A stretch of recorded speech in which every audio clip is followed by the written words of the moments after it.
अस्सलाम वालेकुम, welcome to STS science academy.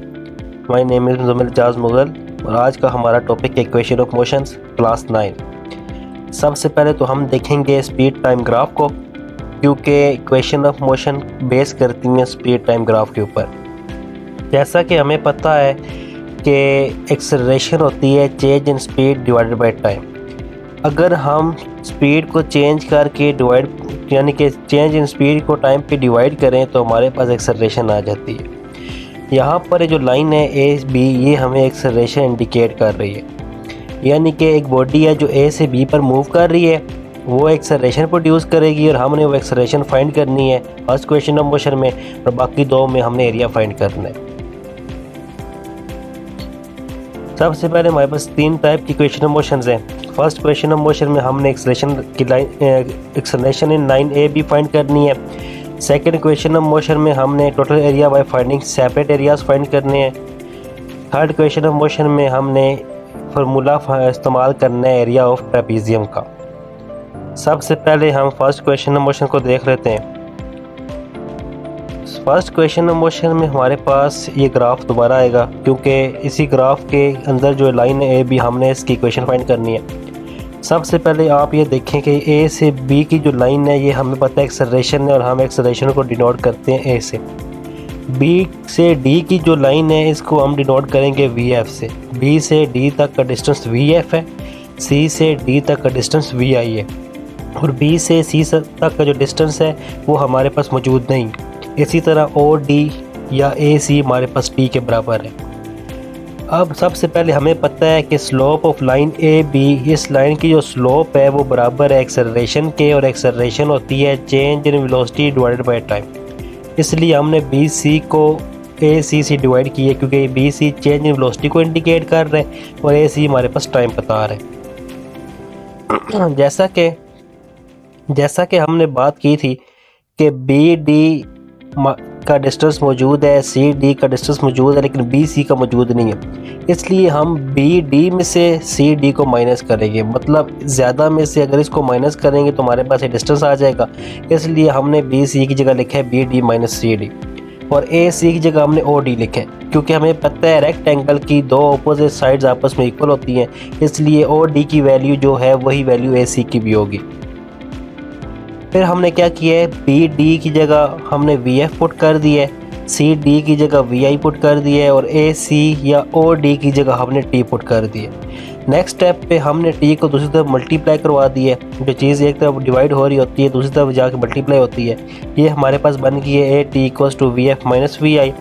इस फार्मूला को रीअरेंज करेंगे, हमने वी एफ फाइंड करना है, वी आई को दूसरी तरफ लेके जाएंगे तो पॉजिटिव हो जाएगा। फार्मूला रीअरेंज करेंगे तो हमारे पास first question of motion prove हो जाएगी। सेकंड क्वेश्चन ऑफ मोशन की बात करें तो हमारे पास जो हमने सेकंड क्वेश्चन ऑफ मोशन में फाइंड करना है वो टोटल एरिया है, लेकिन जो चीज़ हमने जो मेथड इस्तेमाल करना है वो ये है कि हमने पहले दोनों का अलग अलग एरिया फाइंड करना है, उसके बाद उनको इस फार्मूले में पुट कर देना है। सबसे पहले हम इस इक्वेशन को इक्वेशन ए का नाम दे देंगे, जो कि है total area travel by the body. S area को डिनोट कर रहे हैं, बराबर है area of triangle A B C, मतलब जो एरिया बॉडी ने यहाँ पर कवर किया है, और एरिया ऑफ रेक्टेंगल जो है बॉडी ने एरिया यहाँ पर कवर किया है। इसको हम इक्वेशन एक कह देते हैं। सबसे पहले हम फाइंड कर लेते हैं area of triangle A B C. हमें पता है एरिया ऑफ ट्राइंगल इक्वल होता है हाफ लेंथ इनटू हाइट के। ये हमारे पास ट्राइंगल है, इसकी लेंथ हमारे पास ए सी है और हाइट हमारे पास बी सी है। अब हम वैल्यूज पुट करते हैं, हाफ ए सी इंटू बी सी आ गया। ए सी हमारे पास इसकी लेंथ है और बी सी हाइट है, और ए सी की जगह तो हमने टी पुट कर दिया, क्योंकि हमने पहले बात की हुई है कि जो वैल्यू ओ डी की है वही वैल्यू ए सी की है। लेकिन बी सी की जगह हमने ए टी पुट किया है, जो कि हमने फाइंड किया है फर्स्ट क्वेश्चन ऑफ मोशन के अंदर। सिंपल इसको सॉल्व किया है, ये हमारे पास हाफ ए टी स्क्वायर बन गया। इसको हम इक्वेशन 1 का नाम दे देते हैं। अब हम फाइंड करते हैं एरिया ऑफ रेक्टेंगल। ये हिस्सा हमने फाइंड कर लिया, अब इसको फाइंड करेंगे। हमें पता है एरिया ऑफ रेक्टेंगल इक्वल होता है लेंथ इनटू हाइट। हमारे पास लेंथ ओ डी के बराबर है और हाइट हमारे पास सी डी के बराबर है। वैल्यूज पुट करते हैं, O D into C D. O D की वैल्यू हमारे पास टी है, जैसा कि हम पहले बात कर चुके हैं, और सी डी की वैल्यू हमारे पास वी आई है, जो यहाँ पे हमें डिनोट कर रही है। ये बन जाएगा वी आई टी। इसको हम इक्वेशन 2 का नाम दे देते हैं। अब हम क्या करते हैं, इन दोनों इक्वेशंस को इक्वेशन ए में पुट कर देते हैं। हमारे पास वैल्यू बन जाएगी s equals to half a t square plus v i t. इसको हम सॉल्व करेंगे तो बन जाएगा s equals to v i t plus half a t square की, और यही हमारे पास सेकेंड इक्वेशन ऑफ मोशन है। थर्ड इक्वेशन ऑफ मोशन की हम बात करें तो हम उसी ग्राफ को दोबारा इस्तेमाल करेंगे। हमने टोटल एरिया फाइंड करना है, लेकिन इस पर जो चीज़ हमने इस्तेमाल करनी है वो ट्रेपीजियम का फार्मूला है। यानी कि पहले हमने सेकंड इक्वेशन ऑफ मोशन में सेपरेट एरिया फाइंड करके किया था, अब हमने टोटल एरिया एक बार ही फाइंड करना है। इसके लिए हमारे पास एक फार्मूला है एरिया ऑफ ट्रेपीजियम। ट्रेपीजियम ऐसे शेप को कहते हैं जिसके अंदर दो पैरेलल साइड्स होती हैं, उसकी एक बेस होती है जो साइड्स के जो है वो परपेंडिकुलर होती है, और हम उसको पहले साइड्स को 2 से डिवाइड करते हैं और बेस से उनको मल्टीप्लाई करवा देते हैं।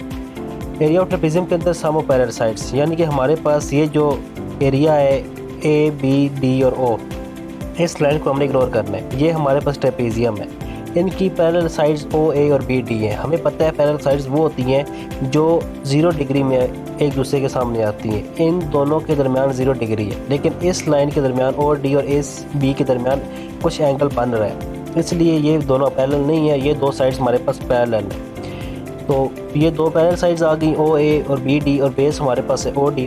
अब वैल्यूज़ को पुट करते हैं फार्मूले के अंदर, तो हमारे पास बन जाएगा O A plus B D sum of parallel sides divided by 2 multiply base जो हमारे पास ओ डी है। हम यहाँ ए सी भी लिख सकते हैं क्योंकि दोनों की वैल्यू टी है, और ए सी हमने दरअसल इसलिए नहीं लिखा क्योंकि हमने इसको इग्नोर करना था, इसलिए हमने डायरेक्ट ओ डी लिख दिया था। अब ये जो 2 है इसको हमने दूसरी तरफ जाके मल्टीप्लाई करवाना है। ये हो जाएगा 2s equals to bracket O A plus B D bracket multiply O D. अब हमने क्या करना है, मल्टीप्लाई करना है दोनों तरफ B C divided by O D को। मल्टीप्लाई करवाएंगे तो हमारे पास वैल्यू बन जाएगी 2s multiply B C divided by O D, और यहाँ पर B C divided by O D आके मल्टीप्लाई हो जाएगा। ये दोनों आपस में कट आउट हो जाएंगे, ओ डी से कट गया। अब पीछे हमारे पास वैल्यू रहेगी 2s A B C divided by O D equal है ए की, और ये हम फर्स्ट क्वेश्चन में प्रूव कर चुके हैं। B C divided by O D, यहाँ पे ओ डी और ए सी बराबर है, इसलिए B C divided by A C हमारे पास एक्सेलरेशन के बराबर है, इसलिए B C divided by O D हमारे पास एक्सेलरेशन के बराबर है। अब हमें पता है कि ओ ए हमारे पास वी आई है, बी डी हमारे पास वी एफ है, लेकिन बी सी हमने जैसे पहले बात की हुई है ये हमारे पास एरिया नहीं है। हमारे पास बी से डी तक का एरिया और सी से डी तक का एरिया, ये वाला एरिया नहीं है, इसलिए हम बी डी में से सी डी माइनस करेंगे तो हमारे पास ये आ जाएगा।